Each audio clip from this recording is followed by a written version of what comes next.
Most of us know of the Pacific Wars having started on December 7, 1941, when Pearl Harbor was bombed by the Japanese Imperial Navy.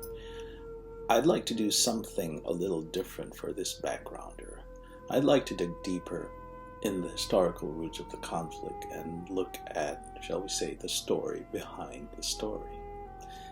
Let me start on July 8, 1853, when U.S. Commodore Matthew Perry, commanding 2 warships, sailed into Uraga Bay in Japan and demanded that the Tokugawa shogunate, which had been pursuing a policy of isolation for 200 years, begin negotiations to open Japan up to contact and trade with the United States. The Japanese understood quite clearly that they did not have the means to resist Perry's gunboat diplomacy and acquiesced. So in 1858, the U.S. and Japan signed a treaty that gave the U.S. vast commercial rights in Japan, with the stipulation that Americans and American enterprises in Japan shall be subject to U.S., not Japanese law, and furthermore that Japanese tariffs are to be set only with U.S. approval. This treaty, which the Japanese came to call the Unequal Treaty, was a national humiliation. It was the first time they have suffered a loss of sovereignty to a foreign power. And it did not end with the U.S., as they subsequently signed similar treaties with the major European trading nations. Now, Japan wasn't the only country in Asia suffering this indignity under the Western powers. China, before it, had long been subject to similar unequal treaties. What had been going on, of course, is that the Western powers had been jockeying among themselves for lucrative commercial and colonial rights in East Asia. Having accepted their powerlessness in the face of the West's industrial and military might, Japan's reaction was to launch a national program to acquire Western scientific and technological know-how and to build up their industry, economy, and military so that Japan would someday deal with the West as co-equals and, on top of that, join the great game of colonialism that was being played by the quote-unquote white race in East Asia and the Pacific. Japan's program to catch up to the West and join the colonial enterprise met with such a resounding success that by 1895 they wrested control of Korea from China. In 1905, they sank the Russian fleet and won the Russo-Japanese War. In 1911, the last of the unequal treaties were replaced with more acceptable agreements, and during World War I, they joined the Allies against Germany and were among the 5 major victorious countries that were seated to negotiate the treaty to formally end the war and impose terms on Germany. Still, Japanese resentment against the West remained as the West continued to treat non-whites as inferior races, and they believed, with some validity, that they were still being unfairly shortchanged and outvoted in treaty negotiations by conspiring white Western powers. They were especially rankled when the US and UK refused to grant the Japanese demand that a provision formally declaring the equality of races be included in the treaty to end World War I. This resentment, along with the economic hardships of the Great Depression, fueled the rise of the militarist faction in Japanese society. And thus we see in the post-World War I period the increased militarization of the country as the armed forces vastly increased in size and armaments. Military officers moved into high national office, and Japanese foreign policy towards its neighbors and the West turned even more belligerent and adventurous. In 1931, then, the Japanese army invaded the Chinese province of Manchuria. In 1936, they joined with Hitler's Germany and Mussolini's Italy in an anti-communist pact. In 1937, they launched a full-scale war against China. In 1949, with France overrun by the Nazis, they occupied French Indochina, which is now Laos, Vietnam, and Cambodia. And finally, after the US, the UK, and the Netherlands, alarmed at Japan's aggressive moves, imposed an oil embargo which cut 90% of its fuel supplies, Japan attacked Pearl Harbor on December 7, 1941, and proceeded to invade its neighbors in a bid to establish its own empire. The rest, as they say, is history. Now, with respect to the Philippines, Japanese forces landed in Luzon on December 22, 1941, and the next day, to spare the city from destruction, General Douglas MacArthur declared Manila an open city and withdrew American and Filipino forces to Bataan province. On April 9, 1942, Bataan fell to Japanese forces, and on April 10th, the Bataan Death March set out. About 65,000 Filipino and 12,000 American soldiers were force-marched in blazing heat without food or water about 65 miles to POW camps in Tarlac province. Along the way, some were subjected to summary beatings and execution, and others died of disease or exhaustion. It is estimated that about 10,000 Filipino and 650 American soldiers died. By June 5, 1942, though, which is barely 6 months after Pearl Harbor, the Pacific War turned decisively when the U.S. sank the Japanese aircraft carrier fleet at the Battle of Midway. Now, the Japanese leaders knew at the very outset that they could not win a protracted war against a country with a vast resources and industrial capacity, such as the U.S.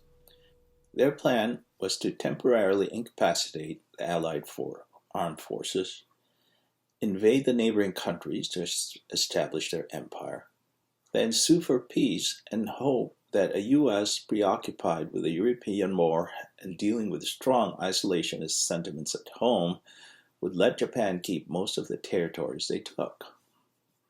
Obviously, they thought wrong. Thus, little by little, island by island, the U.S. began wresting back territory that the Japanese forces had occupied.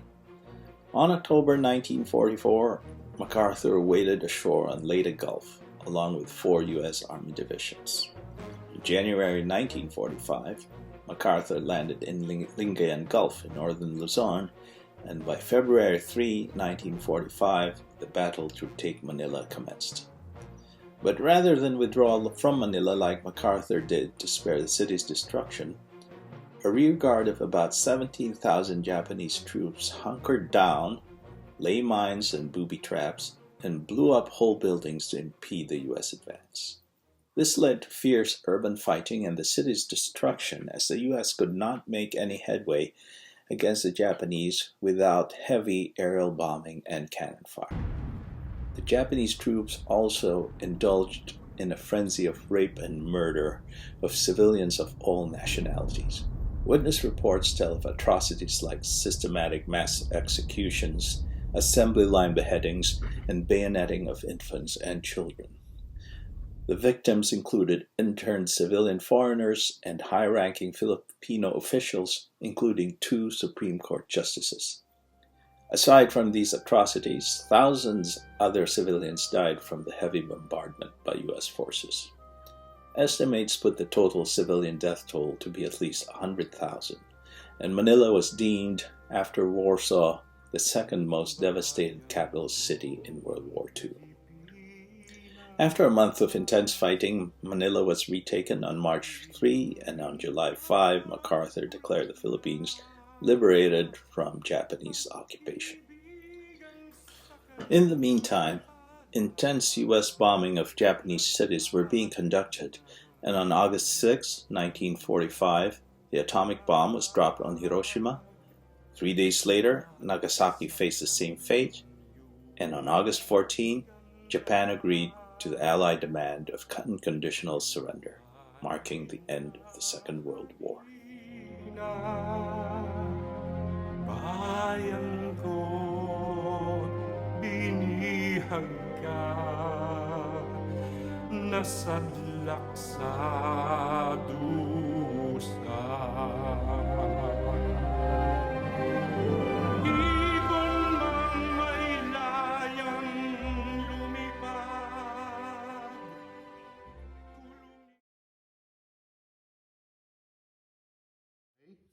I would like to talk about my late uncle, Sergeant Luis Saborido.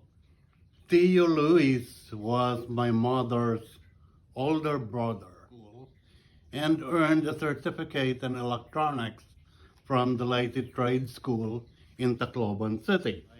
He tried his luck in Manila, and as soon as he was there, he enlisted with the Philippine Commonwealth Army. And this was before the war erupted, before the bombing of Pearl Harbor. His ultimate goal, of course, was to be an officer in the Army, so he applied to officer candidate school and started his training at Camp Daon in Pampanga. And that was the time when Pearl Harbor was attacked by the Japanese. Being a member of the Philippine Commonwealth Army, which had been integrated by President Franklin D. Roosevelt into the U.S. Armed Services, he was part of the entire force that was ordered by General MacArthur to retreat to Bataan and defend the peninsula and wait for reinforcements.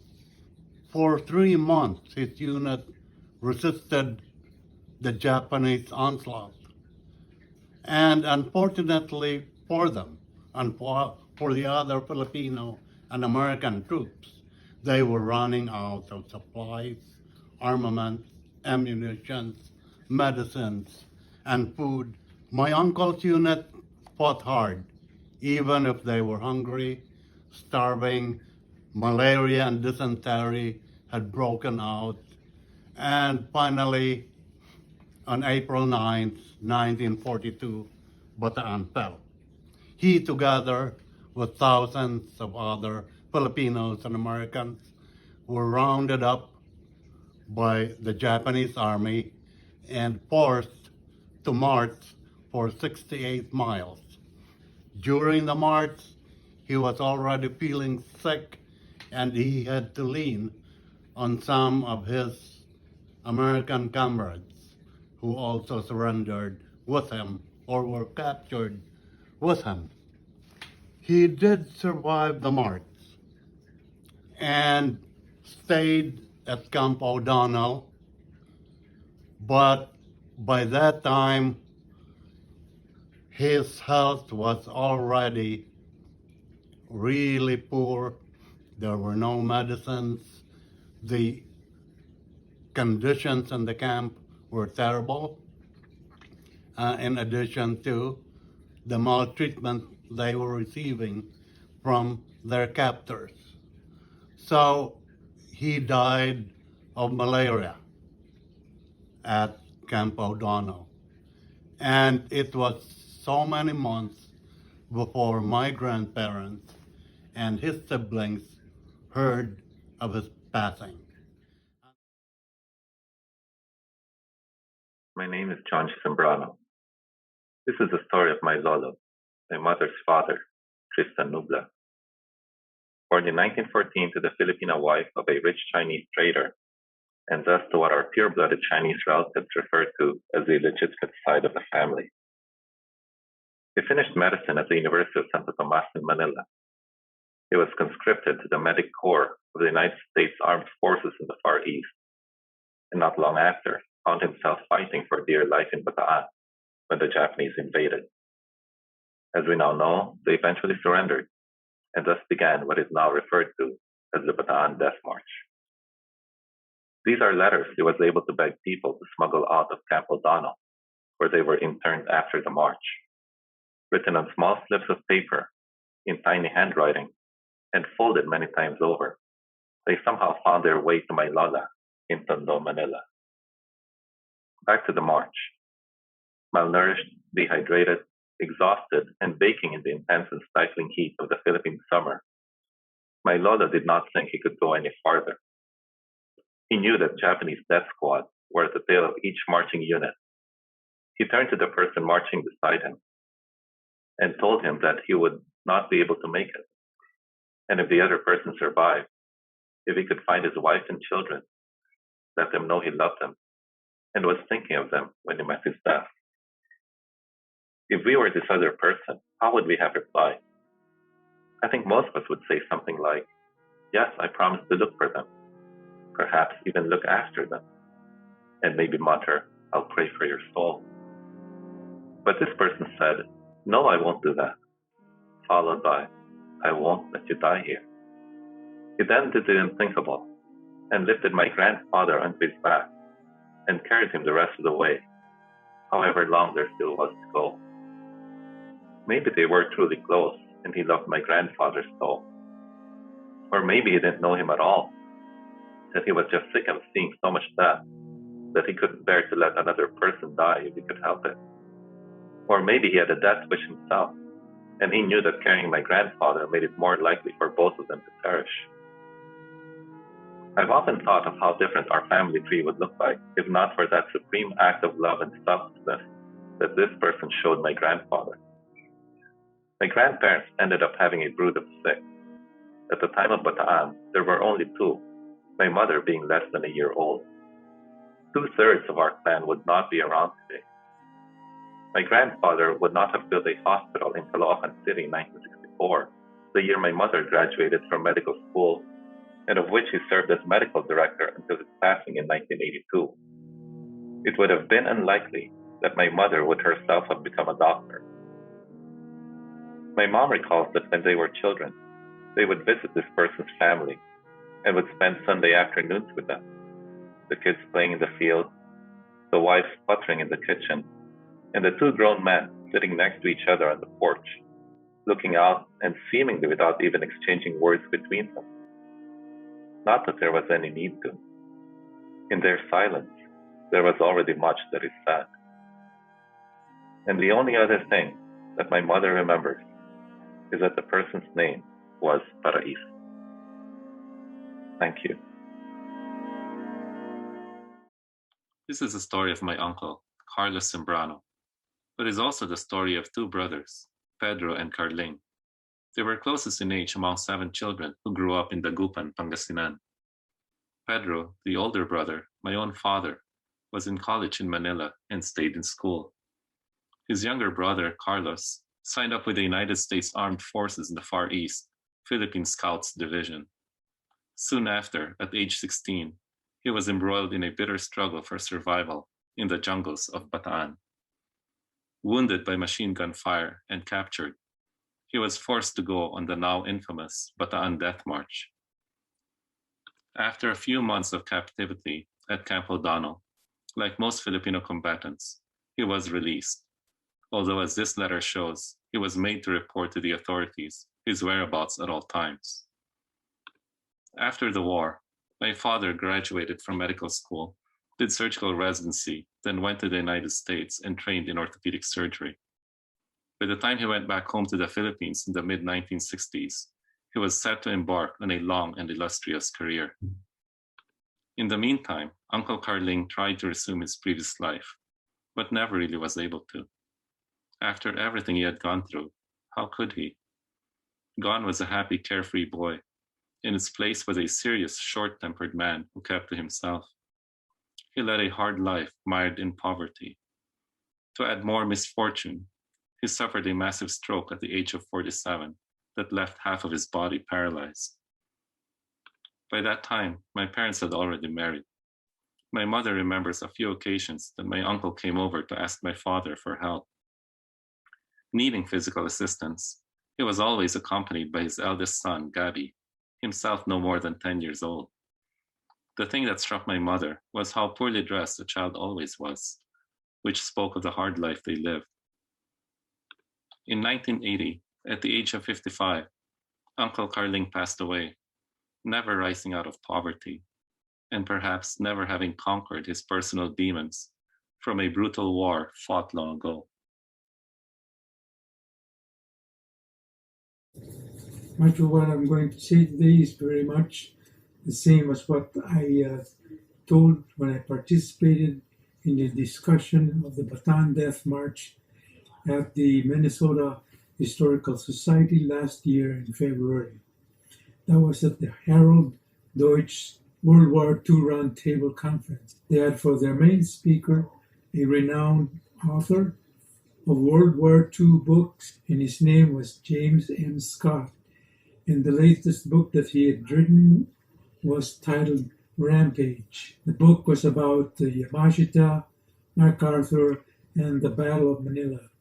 I was born in 1939, so I didn't have any memory of the first couple of years after the onset of the war. The story about my father being in the Bataan Death March was told to us by our mother. Like most survivors and veterans of the world wars, my father did not talk much about his experiences in the Death March. Perhaps it hurt so much to remember those incidents. Before the war started, my father was a stenographer for the U.S. Army officers whose headquarters was in Manila. So when the war broke out and subsequently the Manila fell, the U.S. Army had to flee to the mountains. So they took my father with them and they joined the resistance forces there. I do not remember when father left, but my cousin, who was much older than I was, remembers that when he left, he had a sidearm on his waist. So after the Bataan fell, all the U.S. and guerrilla forces were forced to go on the long and infamous Death March. My father was fortunate enough at that time that he and some of his friends were able to escape the march. He and some of his friends were able to slip through the lines of women watching the march. Then after they got through, the women closed ranks again to hide the men from the Japanese. From there, they had to trudge all the way to their respective homes. And in my father's case, he had to go about 101 miles walking in ditches and canals, avoiding the main roads to avoid getting detected by the Japanese. At that time, our home was in Mandaluyong, the province of Rizal. It is on the Pasig River and just across the river from the outskirts of Manila. My brother has estimated the distance between the Bataan Death March and our home that my father traversed during his ordeal. I think that it took my father a week or 2 weeks to get home traveling by foot. And when he arrived home, my mother said that he was so gaunt and thin and so dark from being exposed to the sun that even our dog could not recognize it. Even though he was home, his ordeal did not end there. There were still a lot of bad experiences and problems and troubles with the Japanese occupation, and those will have to be told at another time in the future because of time constraints. My name is Lauren Brion Hafley. And I am Lillian Brion. We'd like to talk to you today about Rizalino P. Brion, who our family fondly called Essing. He is the brother of my grandfather, Remo P. Brion. And together they are two of 15 children from my great-grandparents, Marciano E. Brion and Delfina V. Ponzalan. Marciano was a lawyer and a mayor of San Pablo City in the 1940s. April 9, 1942, the fall of Bataan. The entire Brion household fell eerily silent as they gathered around the radio. Although Bataan is about 150 miles north of San Pablo, it was as if the Japanese bombs were piercing the roof above their heads. They were collectively thinking and praying about Rizalino, and they remembered the last time he was home. It was Christmas Eve, 2 weeks following Pearl Harbor and the almost instantaneous bombing of Manila.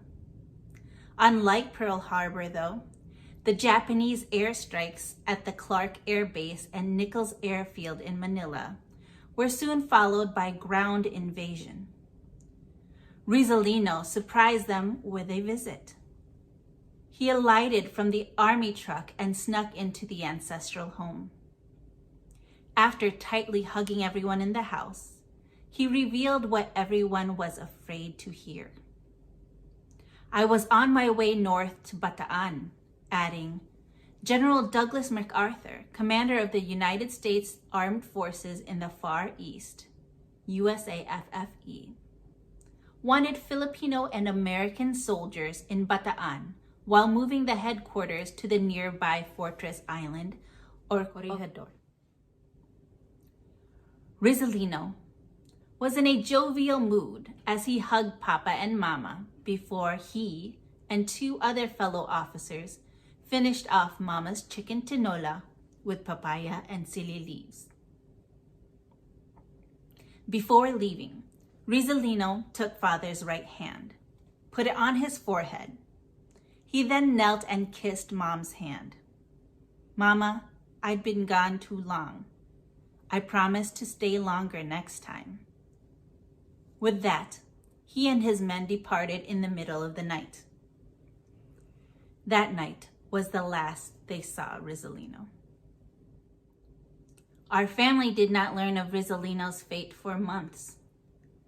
They later learned from a fellow officer that Rizalino was helping up a fellow soldier who tripped and fell into the muddy path during that dreadful march, when an enemy truck hit and deliberately ran them over. Floods that night washed away what remained of their bodies. This is Art Adiarte, BS Physics 1963, UP Diliman. I will present slides of my visit to the Bataan Memorial in Capas, Tarlac in 2014. My father was a survivor of the death march. Jerry and I standing in front of the black marble describing the facts about the Bataan death march and listing the names of the survivors and deaths. The encircling black marble segments remind me of the Vietnam Memorial in Washington, D.C., with the names of the soldiers who died during the Vietnam War. This is a close-up of the names of the survivors listed on the Bataan black marble. At the center of the photo is shown the name of my father, Private Filomeno Adiarte, First Lieutenant. This is a photo of my father, Dr. Filomeno G. Adiarte, in his mid-30s.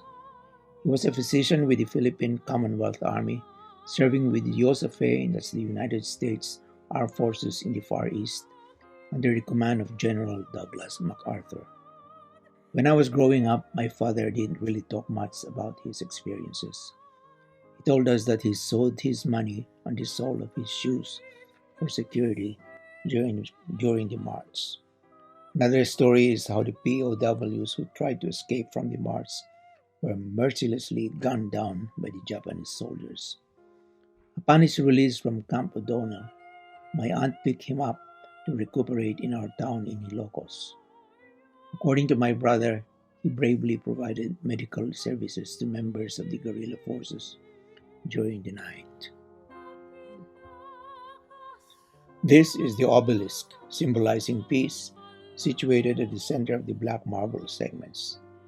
Nearby, there are 3 smaller memorials to the countries whose nationals died in the camp: the Philippines, the United States, and the Czech Republic.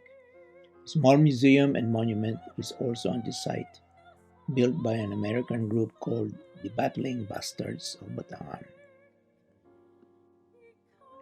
The Capas National Shrine was built by the Philippine government as a memorial to Allied soldiers who died at Camp O'Donnell at the end of the Death March during World War II. The area was proclaimed as the Capas National Shrine by President Corazon Aquino on December 7, 1991. This is me standing beside one of the boxcarts used by the Japanese to transport the POWs from San Fernando to Camp O'Donnell towards the end of their march. The boxcart is windowless with one sliding door, and the prisoners were packed in like sardines under the hot tropical sun during the summer of 1942. Hi, I'm Robin Zarte, and I am the grandson of Agustin Zarte, Colonel Agustin Zarte of the Philippine Army. This is him on his wedding day with my grandmother. So my story is about, like the other people who are going to talk about his my grandfather's escape from the Bataan Death March. He was at the fall of Corregidor, and he was, like the other people, herded and brought to on the way to Tarlac on the Death March. He and a friend of his were able to escape under the cover of night somewhere in Pampanga or Bulacan before they got to the boxcars, and they were able to hide in the brush until the march left, and then they made their way towards Quezon City to where my grandmother and my newly born father were. So the area of Quezon City that we were is about 3 blocks from ABS-CBN, just to give an idea. And that area, no ABS-CBN, no nothing, was basically just fields. So for the rest of the war, he just hid out around the area, but did stay with my grandmother and my father.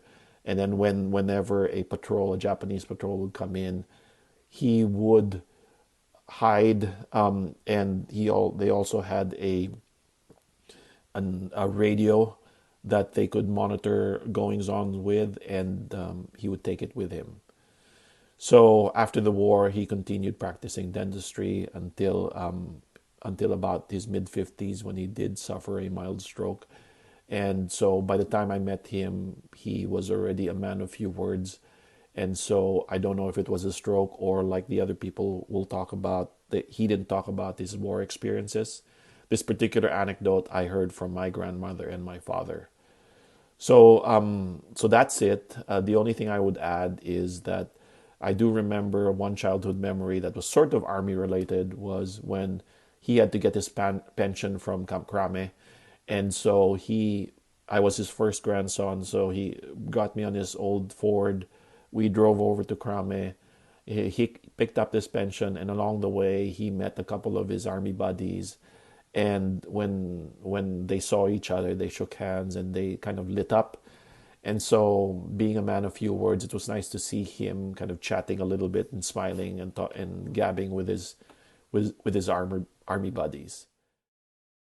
My name is Ligaya Carlos, and I'd like to share with you one of the few stories told to me about my great grandfather during World War II.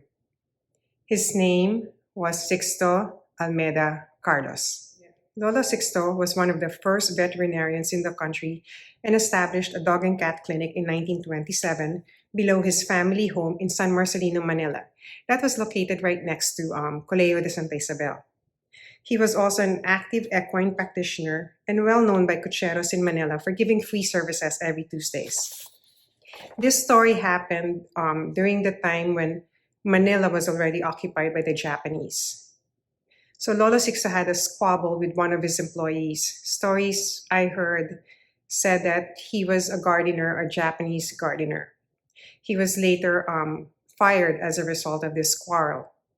This employee then went to the Japanese authorities and told them that Lolo Sixto was hiding guns for the Filipino rebels.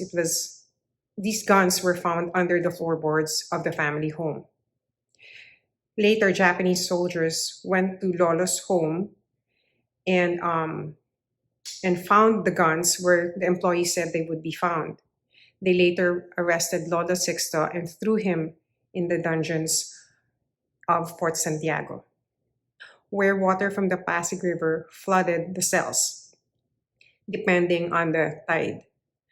I heard stories that the ceiling of the dungeons were full of sharp structures so that when the water was flooding and rising, the prisoners would try to float, but then when the waters were too high, they could not be supported by or push against the ceiling because there were sharp objects that could cut them. Some of the prisoners who were incarcerated in the dungeons died from drowning. Lolo Sixto was eventually released, and we later learned that Doña Carmen, his wife, my great-grandmother, bribed the Japanese officers with her jewelry. The family then moved to Lolo's birthplace in Binyan, Laguna. When Manila was liberated, he returned to his clinic and the family home in Manila. Lolo Sixto was also a Philippine delegate for boxing in the 1948 London Olympics. This photo shows him being in great physical condition, which I think helped him survive his incarceration in the dungeons of Fort Santiago. Hi, I'm Marin, and I was born in Baguio, 1941, December 1st. And by April 9th, 1942, we had been imprisoned by the Japanese for 3 months. That night of April 9th, the men were in their barracks, and as usual, many of them were playing cards, and some were placing bets. Jim Halsema, the camp journalist, was keeping track. How many vote for liberation on Easter, 1943? No one took that vote. How about Decoration Day, May 31st, 1942? Well, there were several who wanted that one. But when it came to July 4th, 1942, well, the whole gang was for that one. It's worth a few pennies. We don't care, they said to each other. At 10, it was lights out, and the whole camp was quiet. Until suddenly, 2 hours later, around midnight, loud banging was heard. What was it? In the morning, on the way to roll call, everyone knew what it was. The sign had been nailed to a tree near the flagpole. It read, "Bataan fell, finally with unconditional surrender on April 9th at 7 p.m. Now, let us realize the Orient for the Orientals." All that day, the schoolboys were talking about what they wanted to do when they got out. They were going to fight. They were going to fight for the U.S. Army, the U.S. Navy, the U.S. Air Force. And one boy was so mad, he told his mom, "Mom, when I get out, I'm going to be a murderer and an adulterer." Well, there were no bets placed that night in the men's barracks. A common opinion was that it was Corregidor and Bataan who held the key to our liberation. And now it had been taken by the Japanese. For the next 27 days, from the Malmita Tunnel in Corregidor, the troops were calling, "Corregidor calling, Corregidor calling, Corregidor calling." And finally, toward the end, it was only SOS, SOS.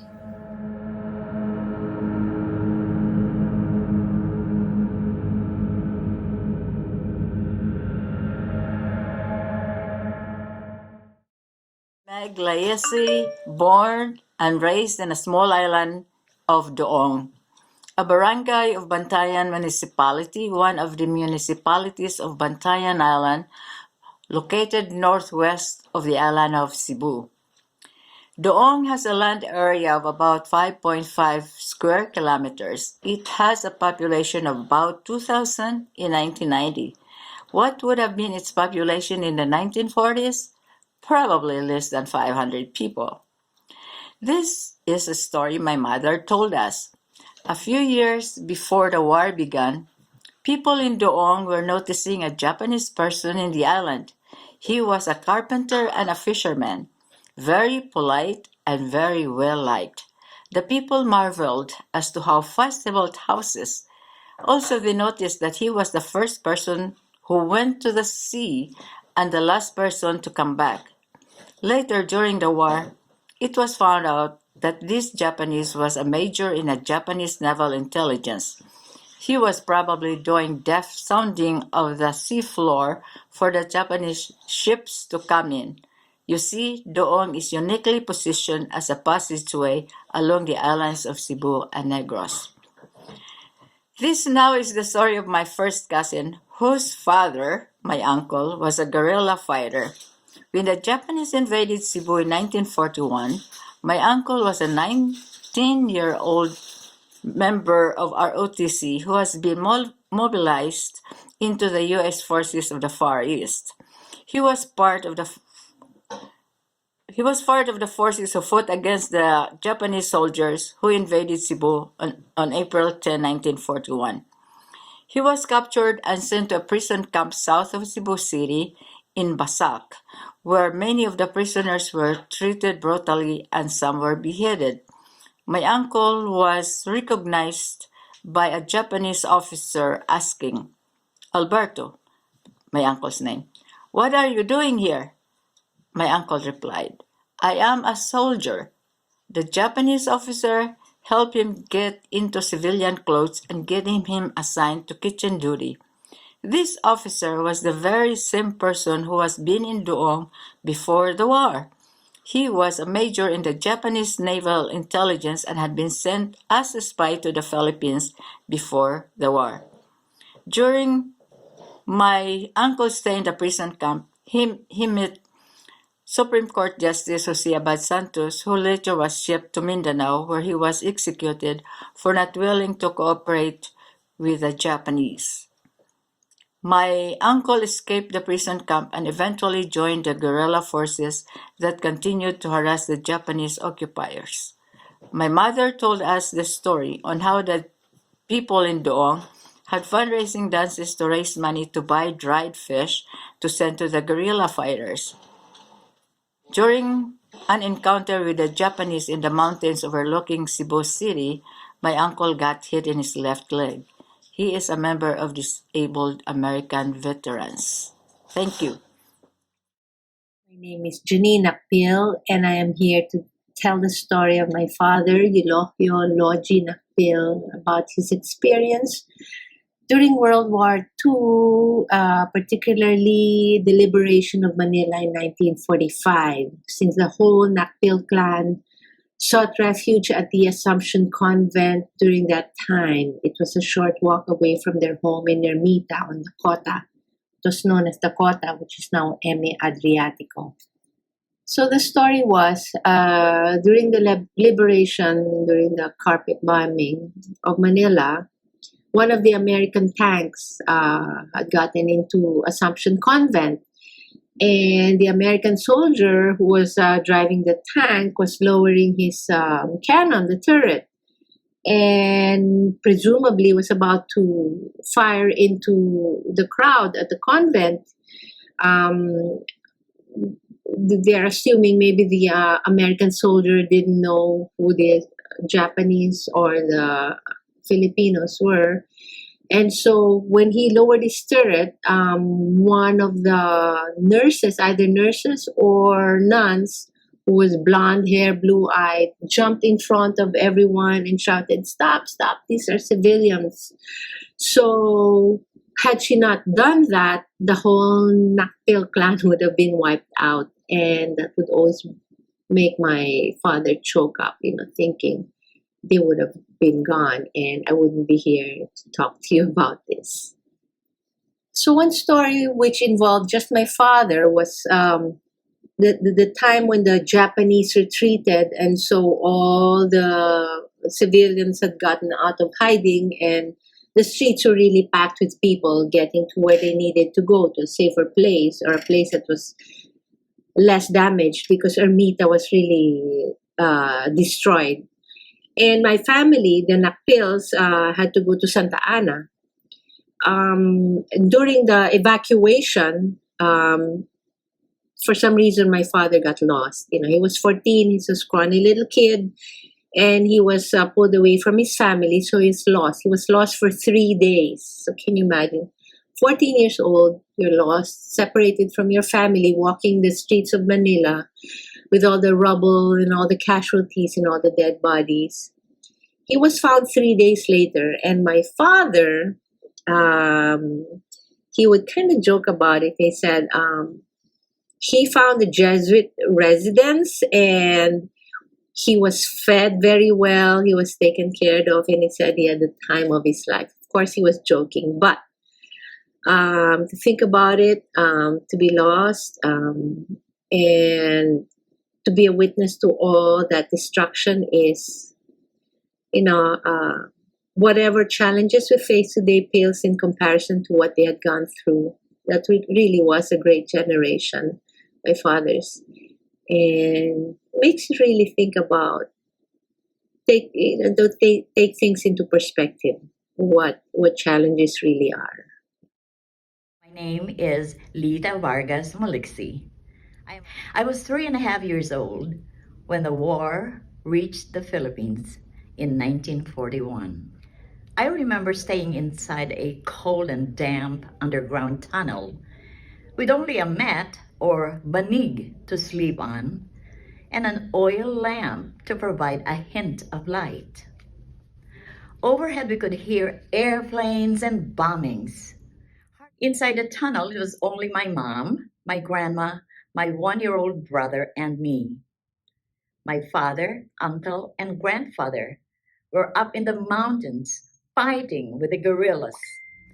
One day, the Japanese ordered all the men, including all the young boys in our town, to go and congregate in the town plaza.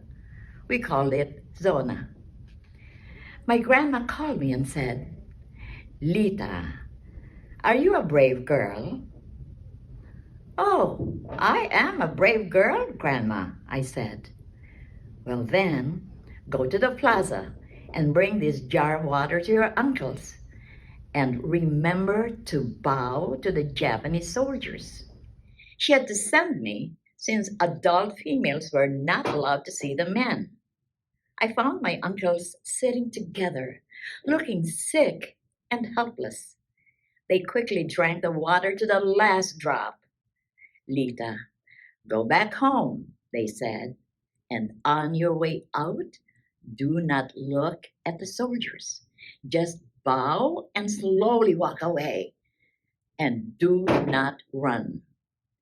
They gave me a kiss, and I did what I was told. I bowed at every soldier guarding the men, soldiers with bayonets ready to use for anybody that acted strange. That afternoon, these men, hundreds of them, were loaded in big open trucks. Those trucks drove slowly away as I watched mothers, wives, sisters, daughters, grandmothers wailing, moaning, lamenting. It was a nightmare. We never saw the men and the young boys again. We were told they were severely tortured before they were executed by waterboarding. Fast forward to the last part, which is a happy ending to my story. It's not easy to find the right word to describe the liberation of the Philippines other than it was a time of exhilaration, of celebration, of victory. In the streets of Manila and the nearby towns, you could hear shouts of joy as we cheered for the GI Joes. We were always quick to show the victory sign with our fingers as we yelled, "Victory Joe! Victory Joe! Victory Joe!" And the GI Joes were quick to pull out treats from their pockets. Chocolates, bubble gum, American candies. Oh, it was indeed a fiesta, a huge street fiesta. And the GI Joes were our heroes. Aling pag-ibig ba ang hihigit kaya sa pagkadalisay at pagkadakila gaya ng pag-ibig sa tinubuang lupa? Aling pag-ibig ba wala na nga, walang mahalagang